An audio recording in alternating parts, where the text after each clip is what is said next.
Hi, Anthony. Welcome back, and thanks for coming on again with us. It's been about a year and a half ago since we last spoke. It's always a lot of fun to have you on, and you always bring a lot of interesting connections between science and new research on the metaphysics. So thank you for joining us again, Anthony. Oh, I'm welcome to be here. I always enjoy being on Red Ice Radio, and I always find it a fascinating interview because effectively it makes me think as much as everybody else as well. So it puts me onto certain areas of thought. So no, I'm really looking forward to this one. Well, great. Yeah, it's always a lot of fun. We've done I think 5 shows in the past, great ones. It's just and every time it's like you've progressed forward and advanced into new areas, and you've really bridged out. So this is going to be another good one, I think. Now, your new book is called The Infinite Mindfield, The Quest to Find the Gateway to Higher Consciousness. And of course, as we've been detailing in previous programs, you've progressed forward in this and kind of continued your quest to get to the root of the mystery of what this is, what consciousness is. So what's the story behind this book, Anthony? Well, this book amazed me in the sense that with most of my previous books, I had an idea or I was going to go with them. I had planned them out in some way, and I was going to follow a certain course and a certain set of sequences, and I was going to come to a conclusion at the end. Whereas this one was slightly different because what I wanted to do was to write a book that was related to my book, The Out-of-Body Experience, and took some of the areas of that book further forward, because as you may recall, in the out-of-the-body experience, I discussed the idea of whether consciousness can exist outside of the brain. And from there, I come to certain conclusions about the idea of consciousness being some kind of a field. Now, that book was the foreword for that book was written by Professor Irvin Laszlo, who, as you are aware, is one of the experts on the idea of the Akashic field, the Akashic record, and the 0 point field. Yeah. But what I was looking to do was to pull together a lot of areas of my research into some kind of holistic whole. Can you say holistic whole? I'm not sure if you can. It's probably a tautology. But nevertheless, the idea of trying to pull things together. Because from my first book, Is There Life After Death? The Extraordinary Science of What Happens When We Die, I very much moved forward from the idea of everything being specifically neurologically based to a far wider appreciation of exactly how the brain interfaces with reality and is facilitated by neurotransmitters and various other structures in the brain. And in this book, what I wanted to do was to dig right back into history, to understand exactly how certain belief systems began and where they were structured. And what I really was interested in doing was carrying through the idea that the brain is in some way is a form of conduit for information. And this is what the book was all about, basically, was my approach to this. And I found myself going deep, deep, deep into history. And I went right back to ancient Sumer and the concept of the Anunnaki and various other ideas found within Sumerian culture. And what I found was that you can find a theme there. And the theme is very much the idea of the pineal gland, the symbolism of the pineal gland, and the idea that there are certain substances, certain drinks, or whatever we'd like to call them, that can open up the pineal portal to alternate states of consciousness. And basically, this is where the book takes me. Why is it important to go far back into prehistory or history like this? Well, because it's something that's always interested me. I've always touched upon the writings of people like Graham Hancock and various other individuals, and the idea of historical proof of things that we now understand to be true is something that has long intrigued me. And I was particularly interested in the idea that certain belief systems and concepts are rooted in what could be possibly even alien intervention millennia ago. And this is where I go with the book, because I feel that there is evidence from the myth of the Anunnaki that there really was some kind of intervention from elsewhere. And in the book, I very much suggest towards the end that this intervention was far more complex than we've ever thought before, because I believe the intervention was actually motivated by our own DNA, and the DNA itself is an alien structure, or is in fact the thing that drives life, and the DNA is where we need to look. I mean, for many years, I've always thought that the human beings, and in fact all life, is just a way of DNA reproducing itself. Right. And if we take that as the logic, if we take that the actual life form that actually exists is DNA, and we are basically capsules or ways that DNA can spread across the universe, it then answers certain questions about how nature works. I mean, for instance, one of the things I was surprised to discover that Francis Crick, when he did his work on the discovery of DNA, one of the things that he said many times subsequently was that if you look at DNA itself, the amount of time it's had on planet Earth to develop itself the way it has, it's absolutely impossible. In other words, it must have been seeded from outer space. The DNA must have come to Earth on meteorites or something of that nature and found its way here, because its structures are far too old the way it works. And I think it was Crick that used the idea, the way DNA evolved on Earth is rather like the idea of a whirlwind going through a junkyard and suddenly creating a jumbo jet. Yeah, that's right. You know, and for him, that was absolutely impossible. You know, the timescales just didn't work. The way the DNA sequence works, the timescales didn't work. So for him, he came up with this idea of, and the old idea of panspermia, the idea that DNA spread through the galaxy, and whenever it finds a particular planet as a host, it will land on that planet and it will replicate in the best way it can, create life and replicate within that life system, and keep within that life system the plan that at some stage sentient beings will be evolved that will be able to understand and appreciate the whole root of itself, which is the DNA itself. You know, obviously this idea of panspermia has seemed to have caught on a little bit and gained some ground. There was actually a recent article coming out from the Lawrence Livermore National Laboratory where a couple of scientists, okay, again, they're actually using supercomputers to kind of make a replica of this, or trying to simulate this in a certain way, but they're basically trying to show that it's very likely that a comet, just as you said, actually seeded life on Earth. So, but it still doesn't solve the ultimate question, though, obviously, which is where does it come from and what is its purpose? No, that's the problem, isn't it? We can take it back then a little bit further, but that doesn't actually solve the problem anymore. It just turns the problem further back in time or further back in space. But it still doesn't explain where life came from or where DNA itself came from. So, we're not necessarily answering the questions there, but we are actually taking them back a little further, at least answering some of the explanations that Francis Crick had problems with.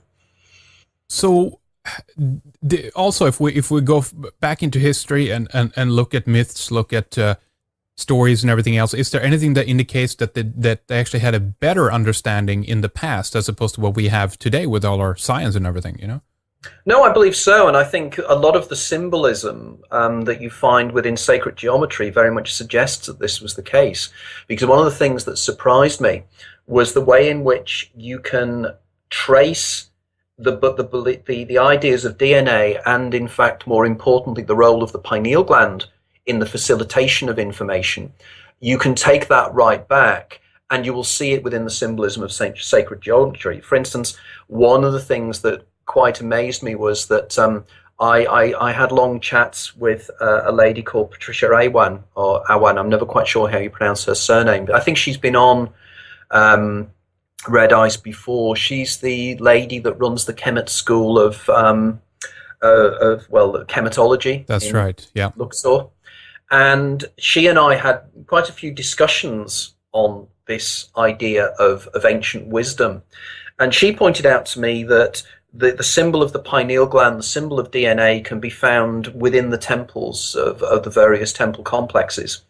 And she pointed out to me something that I had not noticed, which surprised me because, I know a little Greek, but I didn't realize the symbolism of the word pyramid, which means it's pyramidus, which means fire in the middle. Yeah.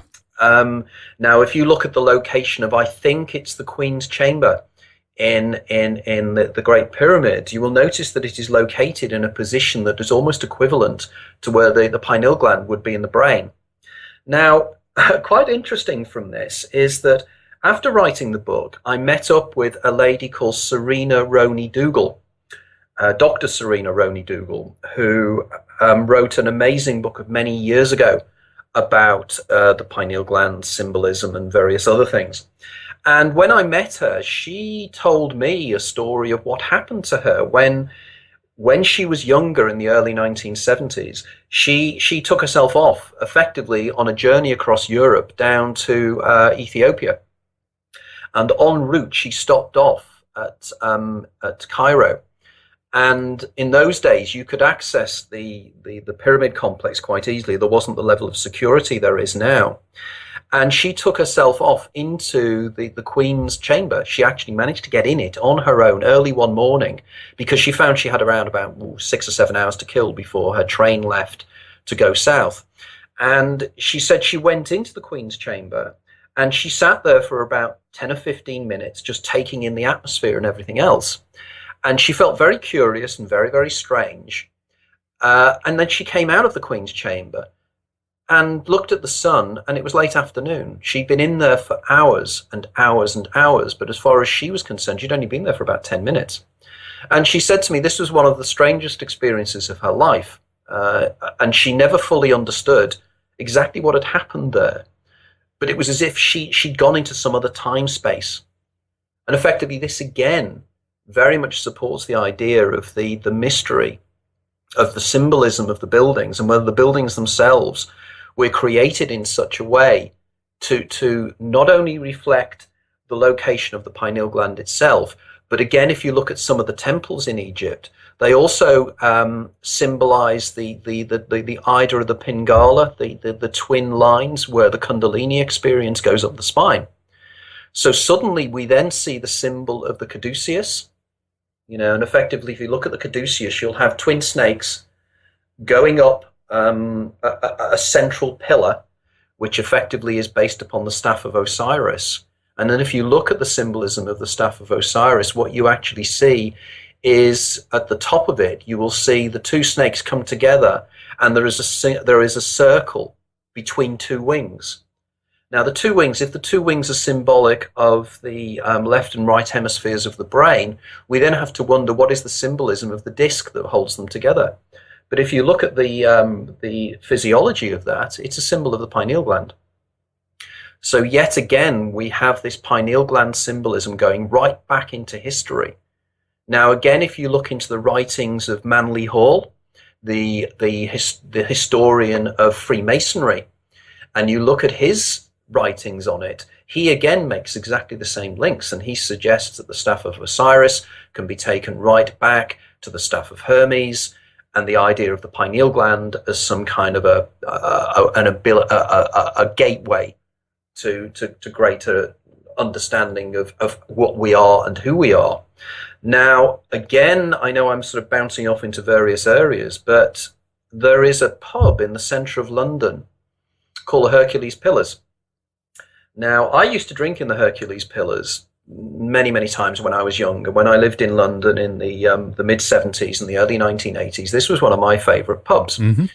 Now, if you go into the pub, you will notice, and again, if anybody's interested in this, on my Facebook site, I posted a photograph of the pub, which somebody else has now posted up as well. Because I was in there recently and I took a photograph of this. There's two wooden structures, carvings in the middle of the pub, and they are symbols of the Hercules Pillars. Now, most people who have some form of classical education would recognize the Hercules Pillars as being symbolic of the Straits of Gibraltar, and the idea that the Rock of Gibraltar and the rock the other side are the Hercules Pillars. Mm. But there's more to this, because the Hercules Pillars also symbolize something deep within Masonic thought. And it's again the idea of these twin pillars of consciousness. Now, again, many people may not spot this, but if you go to the Hercules Pillars pub, if you look across the road, there is a huge building which is unmarked on most maps. It is not on any kind of tourist trail within London. And I know this because when I last went to London, I had the Dorling Kinsley guidebook with me of London. And it doesn't mention this building at all. The reason is it's the Central Masonic Hall. And when I used to go into the pub many, many years ago, you used to regularly get people, Freemasons, in their Freemason. Well, they weren't in their Freemason regalia. They were just dressed in black suits with white shirts and black ties. But they were carrying their little boxes of little suitcases which would have the Masonic regalia in there. Mm-hmm. And they'd always go in there and have a beer. And they'd chat and everything else, and they'd go over. So clearly the Masonic symbolism here is quite powerful. Now, since then, when I started researching the book, a friend of mine in New York was extremely helpful because I managed to trace one of the guys who was responsible for the building of an awful lot of Masonic temples across the United States. And in all these Masonic temples, you will find the symbol in the wall of the caduceus. Yet again, the pineal gland, the twin snakes, going up and communicating, in effect, with the pineal gland. So this is symbolism that's been used for centuries by the Freemasons. Let me ask you, is this the United Grand Lodge on Queen Street? Is that where? That's the one down in Wall Street. The one in Wall Street. Wall Street. Oh, okay. There's one in Wall Street. And it's, if I think about it or try to actually find the name of the person and the designer. Let's see if I can do this. Because I remember I was there actually a couple of years ago now, outside of the United Grand Lodge.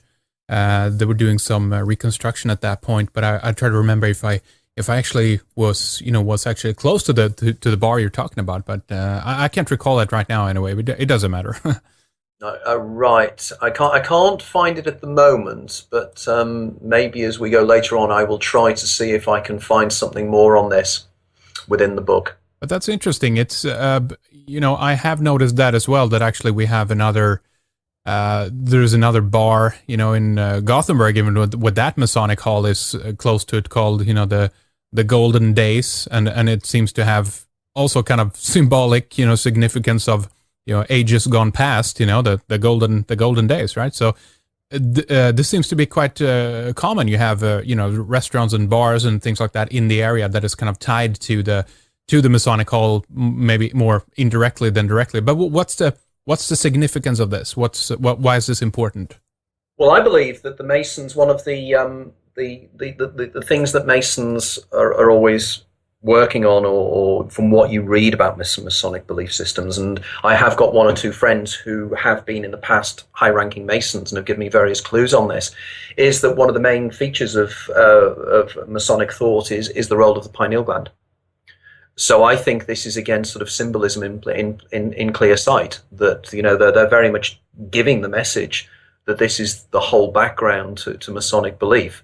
And again, all I will do is suggest, if anybody has a copy of Manly P. Hall's, I think it's The Secret of the Ages, and reads through this, there is a whole section on pineal symbolism and the pineal gland.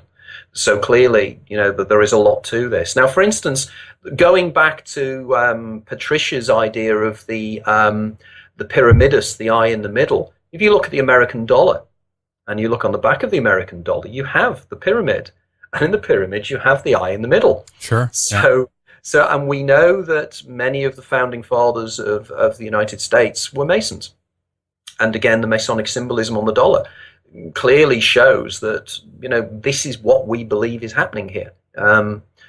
What this means ultimately, I'm not sure, but I'm working on this at the moment and trying to find more evidence for this. But of course, it's very difficult when you're dealing with esoteric belief systems that people clearly are not willing to communicate them to you.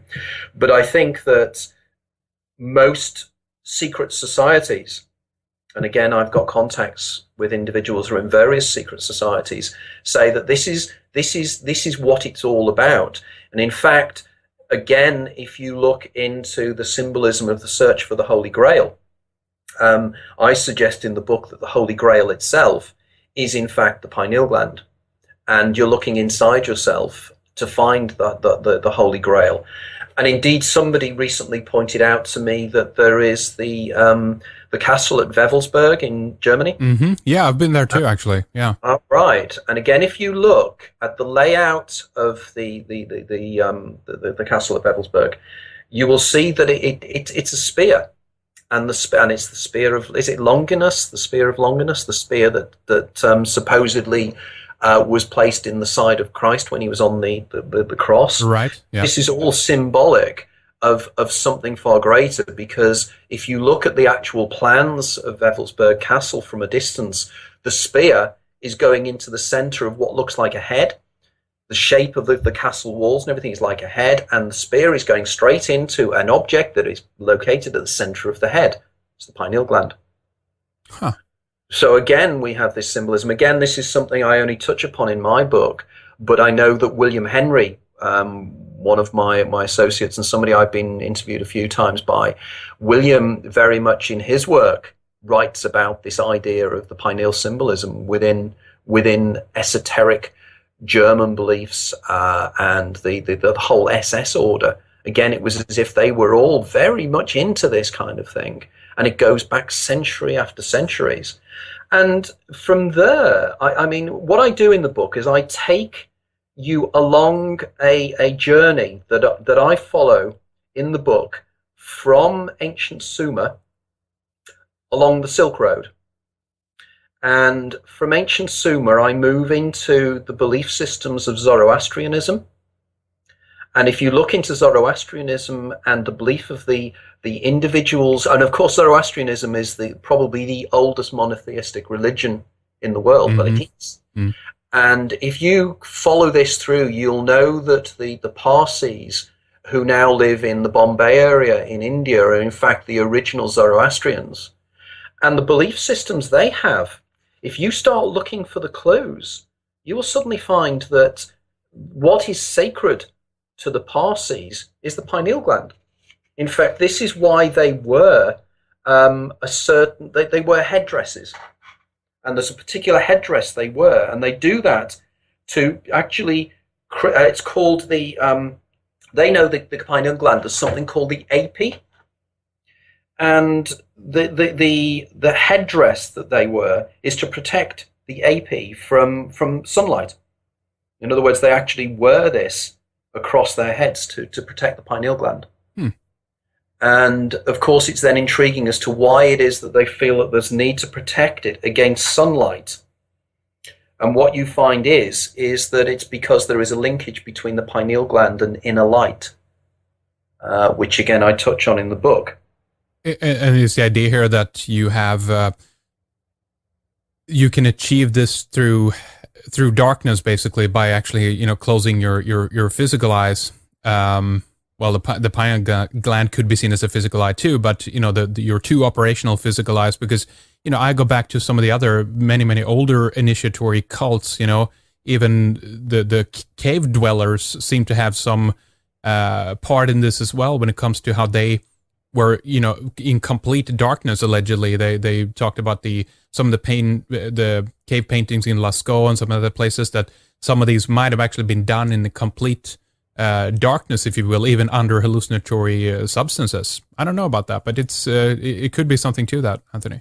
No, I think this is intriguing, the idea of how on earth the people at Lascaux and various other Stone Age cave paintings did it.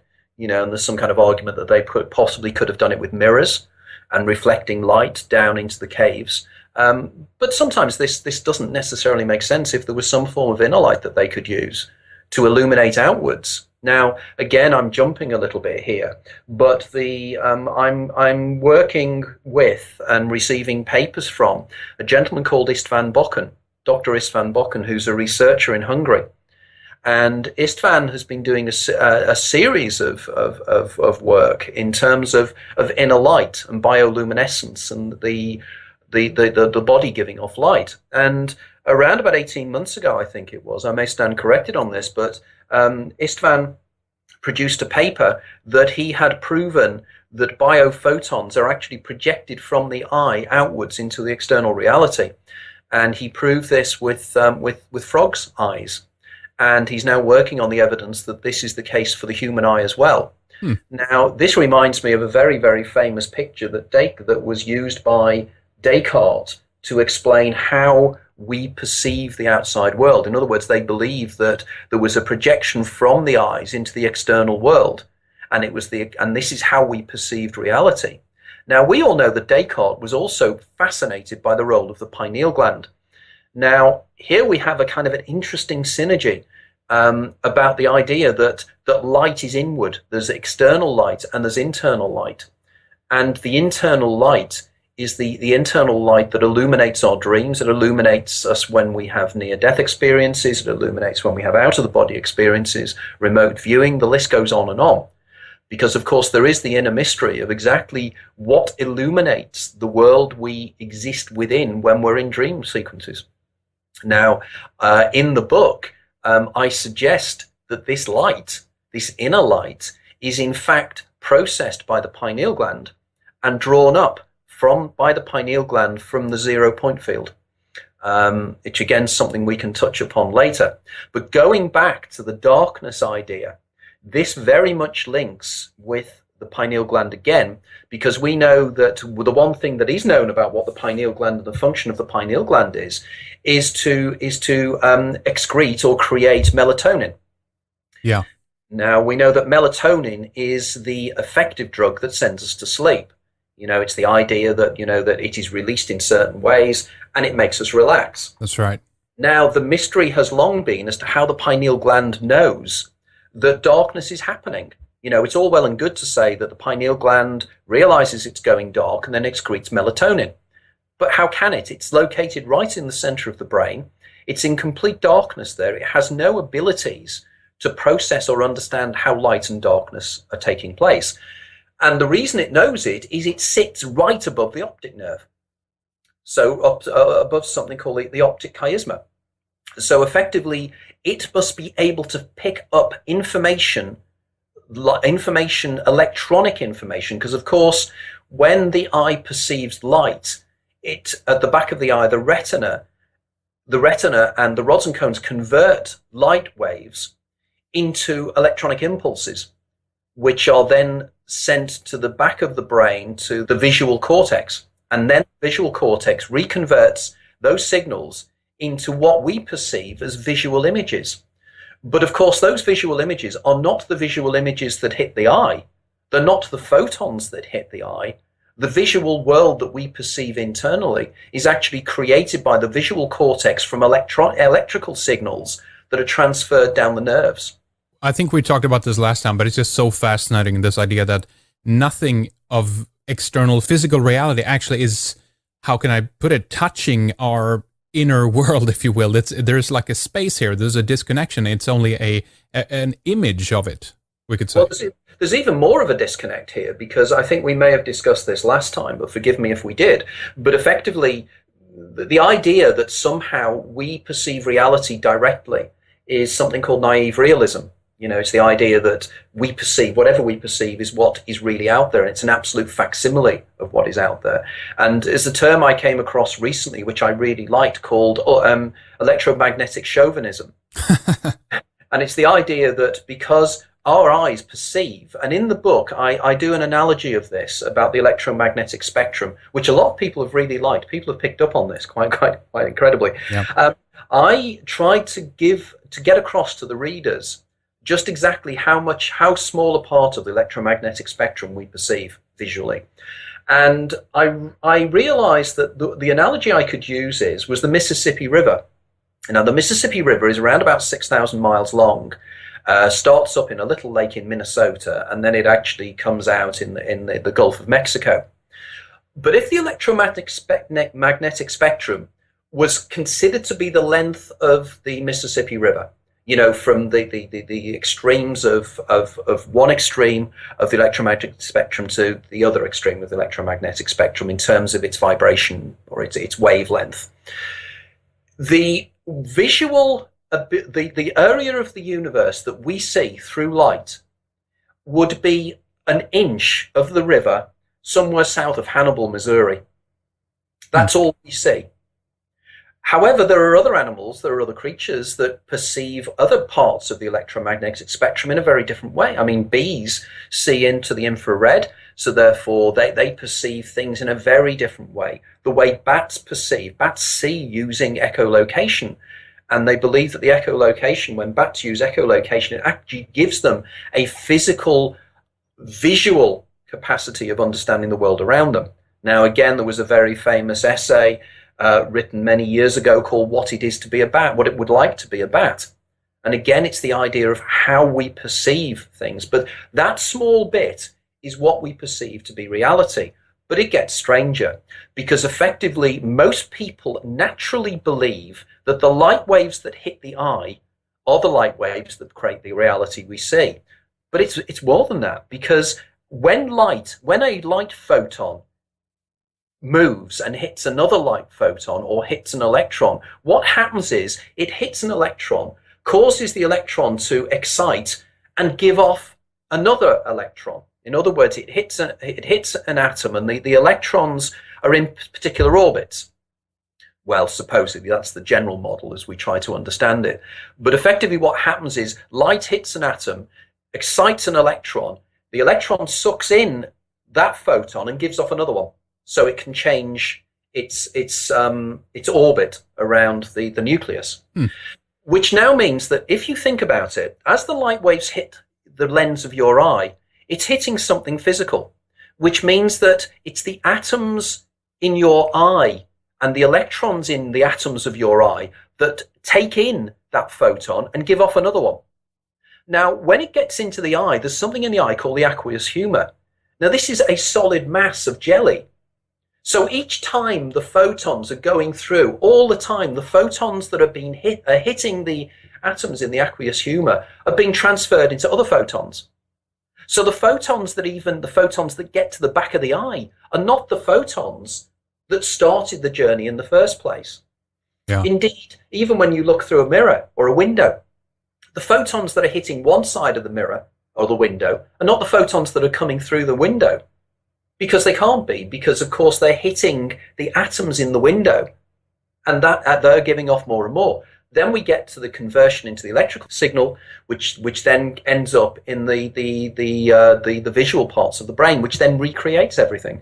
So we are so far apart from the external reality. We're getting it not second hand, third hand. We're getting it millions and millions of hands before we perceive what we think is outside. Wow.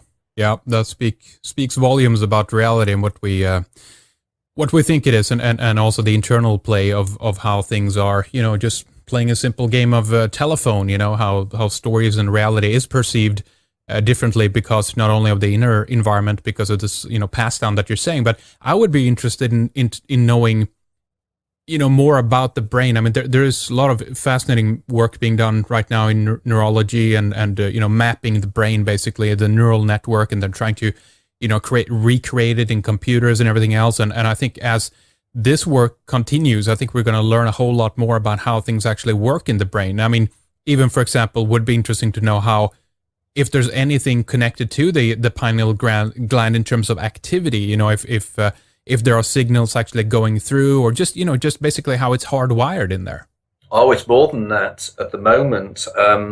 A few weeks ago, it was announced that Rick Strassman announced this on his website, and a lady called Jimo Borogin and her team have now proven beyond any doubt whatsoever that dimethyltryptamine is in the pineal gland and is created by the pineal gland. They did research with the pineal glands of live rats, and they found that live rats' pineal glands do actually excrete dimethyltryptamine.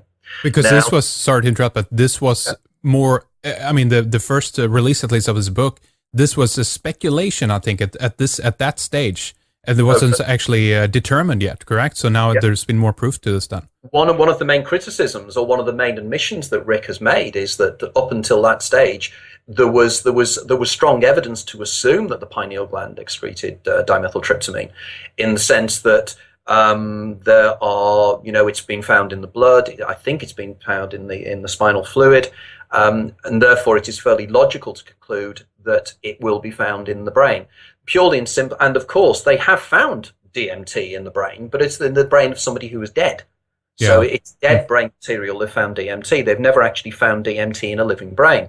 But of course, the very nature of DMT is that you're not likely to find it in a living brain, because by the time you've traced it, it's disappeared. And of course, who is going to volunteer to have their brain taken apart while they're still alive for the split second that the DMT is active? Now, what is more intriguing than anything is that they have known now for a period of time, since 2009, that there are receptor sites in the brain called the trace amine associated receptors, which were discovered by a guy called Arnold Ruho in 2009. And these receptor sites are actually, well, a receptor site in the brain is rather like a lock to a key. A receptor site is designed to work with a particular neurotransmitter.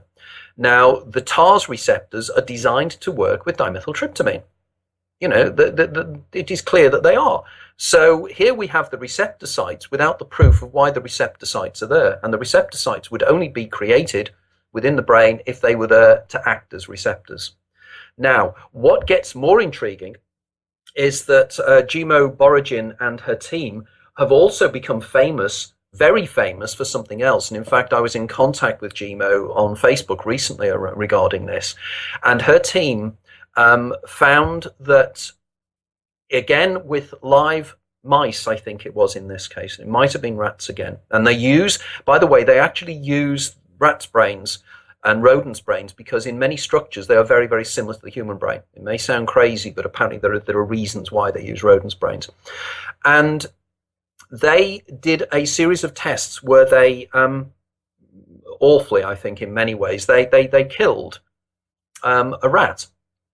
And what they found was, when they had clinically killed the rat, i.e. the rat was clinically dead, i.e. the blood flow had stopped and therefore blood flow to the brain had stopped, somewhere in the region of 8 to 9 seconds after the rat had been killed, there was a huge surge of activity in the brain. Massive surge of activity. A surge of activity greater than the activity in the waking brain. Really?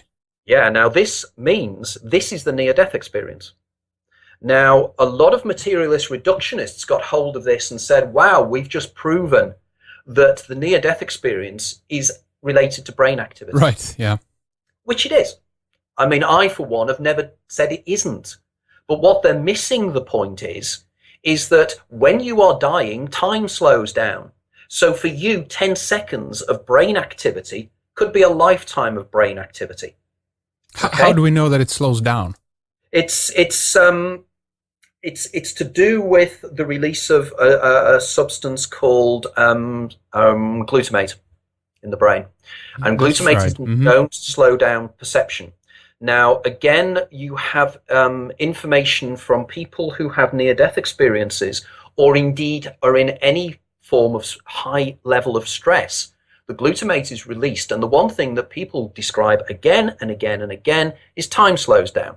Okay? And just to make a quick example, we even talked about monosodium glutamate as being part of an epileptic, it could cause seizures and stuff like that, right? Oh, totally. Yeah. Monosodium glutamate. I, for instance, one of the links I can make personally to this is that I'm a migrainer. I'm a classical migrainer. So I get classic migraine. So it's linking me on that kind of route into temporal lobe epilepsy and everything else, because migraine is linked, and people may argue it isn't, but it is linked in many, many ways, because severe forms of migraine you cannot differentiate them from minor forms of temporal lobe epilepsy. But that's another aside story. But effectively, I suffer from something called Chinese restaurant syndrome. And Chinese restaurant syndrome is a reaction to monosodium glutamate in Chinese food. Ugh. Bad stuff. Yep. Oh, and it really, I know if it's in there because I Yeah. actually feel as if my blood is boiling in my veins. I Jeez. can feel the blood falling in my veins, and I feel a really weird sense of disassociation. Now, the only other time I've experienced that was when I was in Switzerland testing a sound device that's supposed to bring about altered states of consciousness, which was designed by a guy called Pierre Rubessa, who is, in my opinion, a modern day Tesla.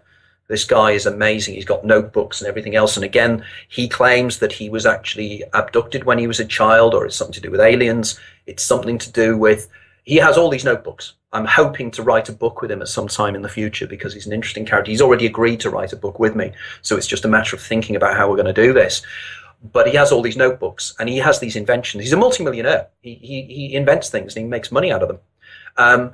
And he lives in Montreux on the lake in Montreux. He's made that much money, but he has this sound device, the sonoscope, and the sonoscope works in a similar way to the lucid light device, which I've talked about in the past. Yeah.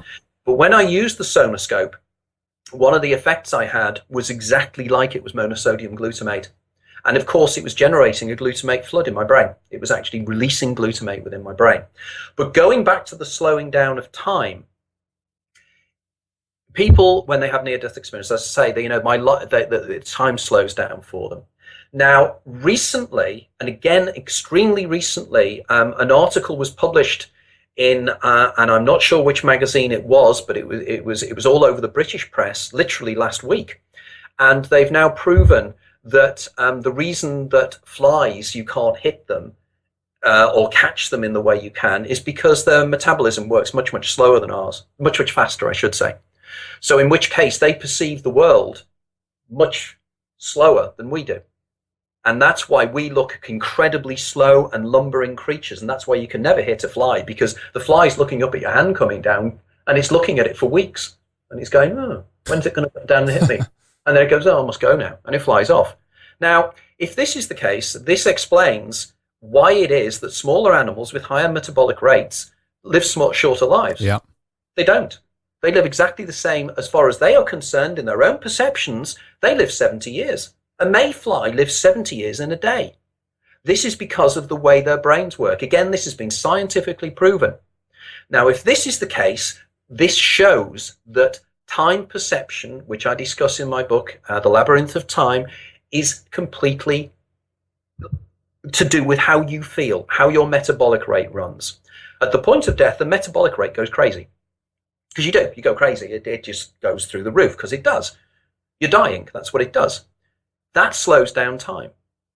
And this slowing down of time can then accommodate all kinds of weird things to happen in that final 10 seconds when the brain kicks in, when the Boragin experimental proof has proven, and this proves my first book is The Life After Death. You know, this shows how even I am amazed how far ahead of most people I am in what I'm doing here. It's only now that experimentally the things I wrote about in 2006 are now being proven. So you have this energy surge. Now, this energy surge then linked to the pineal gland idea, you're then starting to get some very, very interesting areas of, is the pineal gland linked to near-death experience? And more importantly, is dimethyltryptamine linked to the near-death experience? Because this is what Rick Strassman believes. Yeah. This is Rick has suggested many, many times. Now, in my book, The Infinite Minefield, I extrapolate this straight off and I do the neurology. I do the neurology that Rick hasn't done. I do the linking that so many people have not done with this to draw up the idea of how the informational field works, how consciousness is in fact created and perception is created by dimethyltryptamine. Now, I'm working with a lot of researchers now, and I was at a conference at the University of Greenwich this summer where we had some of the world's leading authorities on dimethyltryptamine. I know, for instance, Jeremy Narby was there, and I know that Jeremy you've interviewed in the past.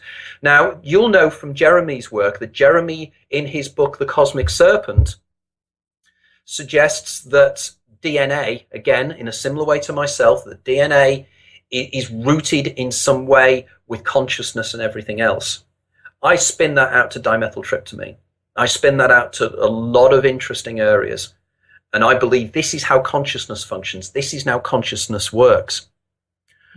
But in the book, as I get towards the end of the book, I then draw together some very, very interesting themes.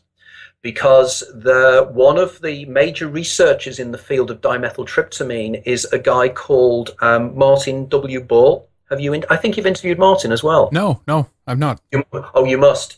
You must get hold of Martin W. Ball. He has written 2 or 3 books, but his basic concept is called the entheological paradigm.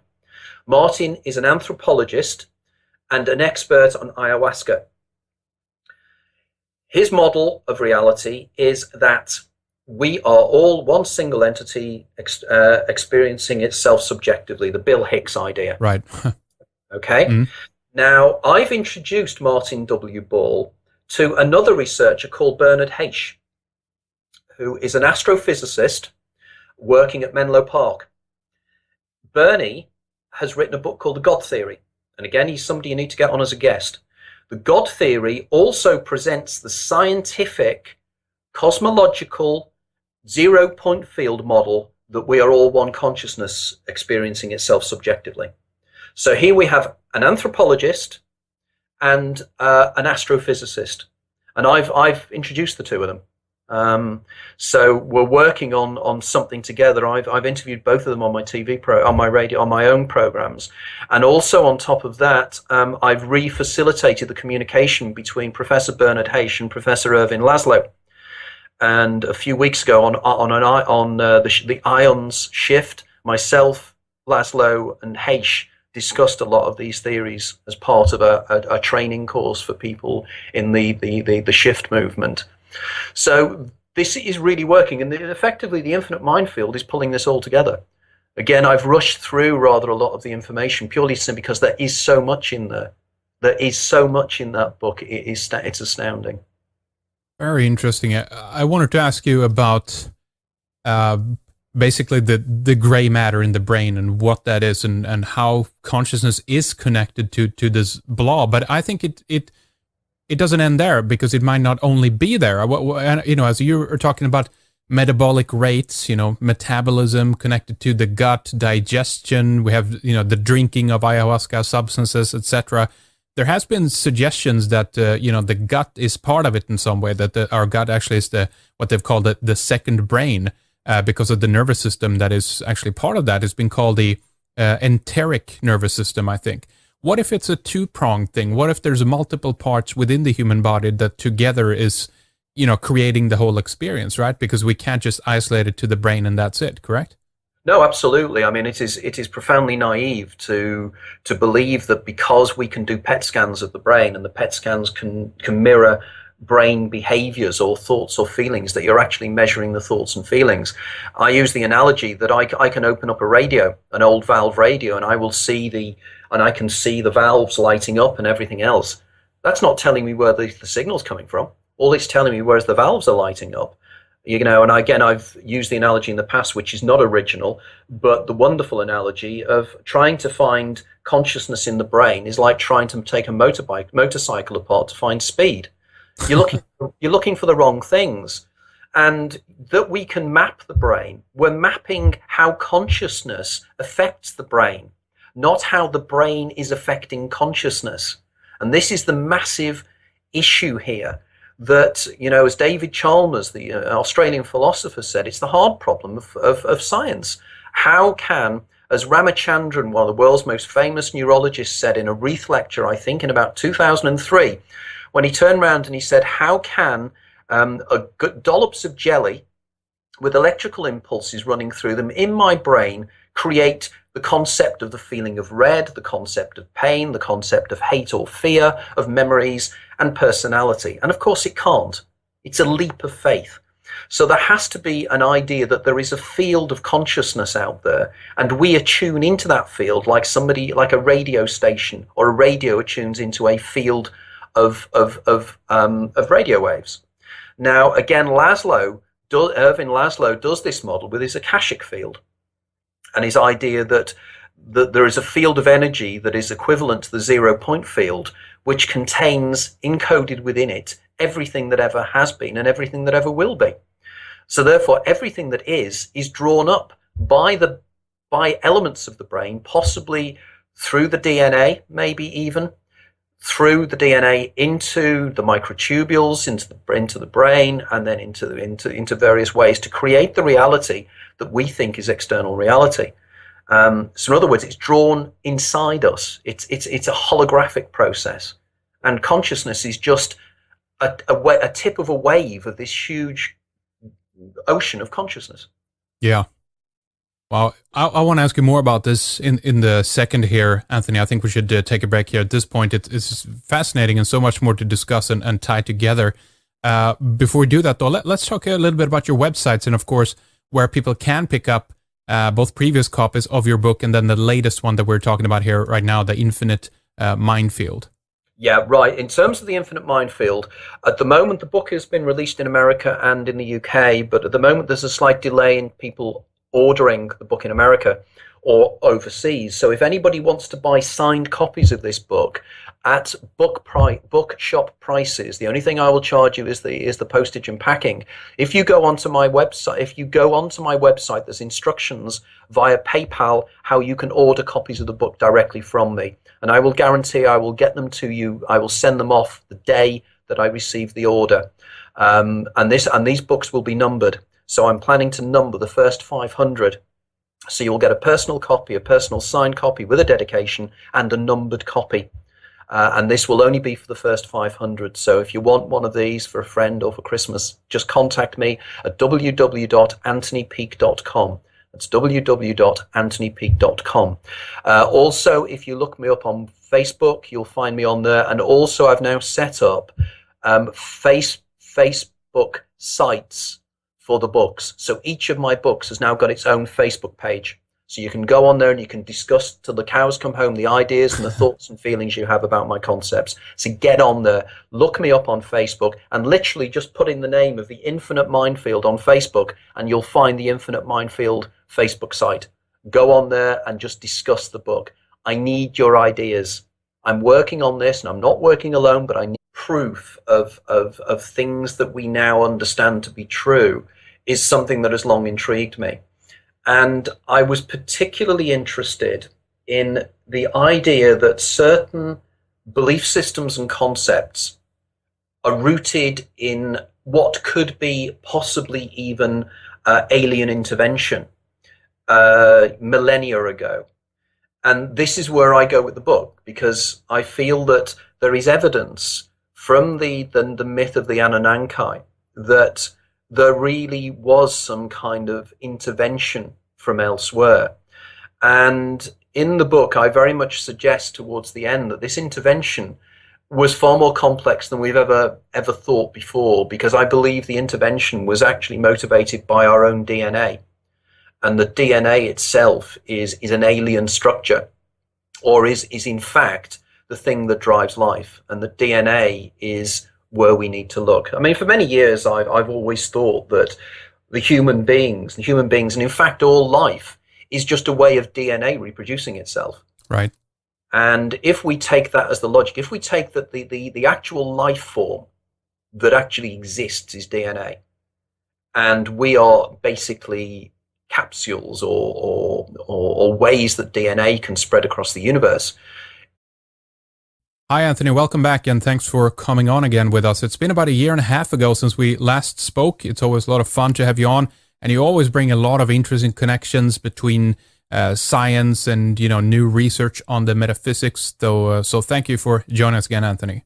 Oh, I'm welcome to be here. I always enjoy being on Red Ice Radio, and I always find it a fascinating interview, because effectively it makes me think as much as everybody else as well, so it puts me onto certain areas of thought. So no, I'm really looking forward to this one. Well, great. Yeah, it's always a lot of fun. We've done, I think, 5 shows in the past, great ones. It's just, and every time it's like you've progressed forward and advanced into new areas, and you've really bridged out. So this is going to be another good one, I think. Now, your new book is called The Infinite Minefield: The Quest to Find the Gateway to Higher Consciousness. And of course, you as we've been detailing in previous programs, you've progressed forward in this and kind of continued your quest to get to the root of the mystery of what this is, what consciousness is. So what's the story behind this book, Anthony?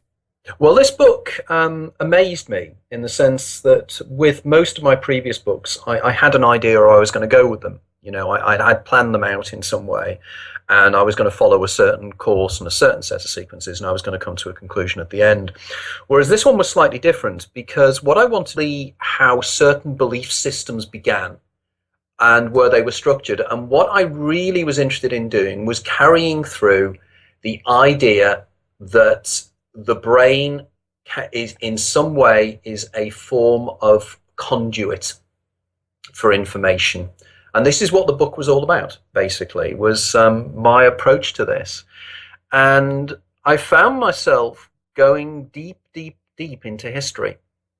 And I went right back to ancient Sumer and the concept of the Ananankai and various other ideas found within Sumerian culture. And what I found was that you can find a theme there. And the theme is very much the idea of the pineal gland, the symbolism of the pineal gland, and the idea that there are certain substances, certain drinks, or whatever we'd like to call them, that can open up the pineal portal to alternate states of consciousness. And basically, this is where the book takes me. Why is it important to go far back into prehistory or history like this?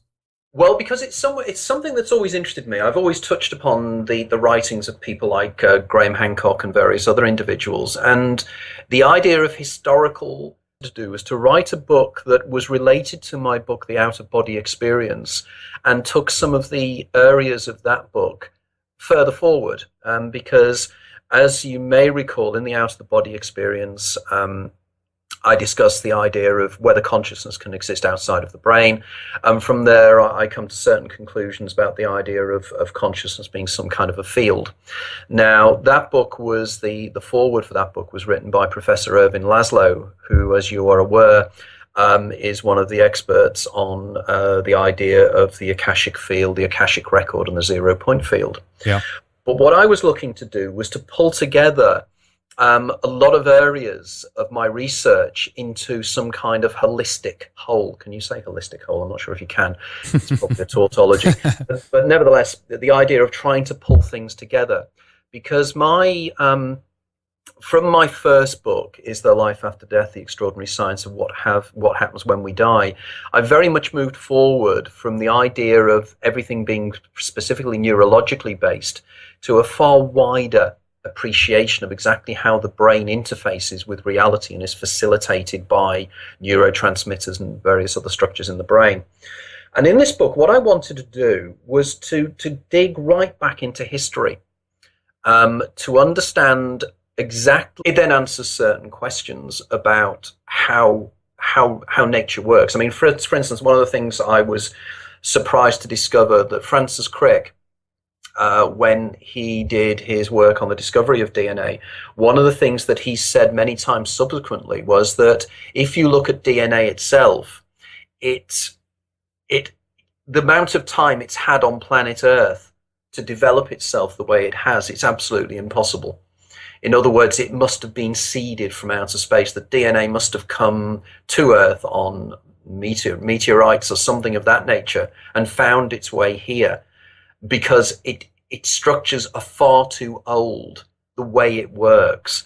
And I think it was Crick that used the idea, the way DNA evolved on Earth is rather like the idea of a whirlwind going through a junkyard and suddenly creating a jumbo jet. Yeah, that's right. You know, and for him, that was absolutely impossible. You know, the timescales just didn't work. The way the DNA sequence works, the timescales didn't work. So for him, he came up with this idea of, and the old idea of panspermia, the idea that DNA spread through the galaxy, and whenever it finds a particular planet as a host, it will land on that planet and it will replicate in the best way it can, create life and replicate within that life system, and keep within that life system the plan that it's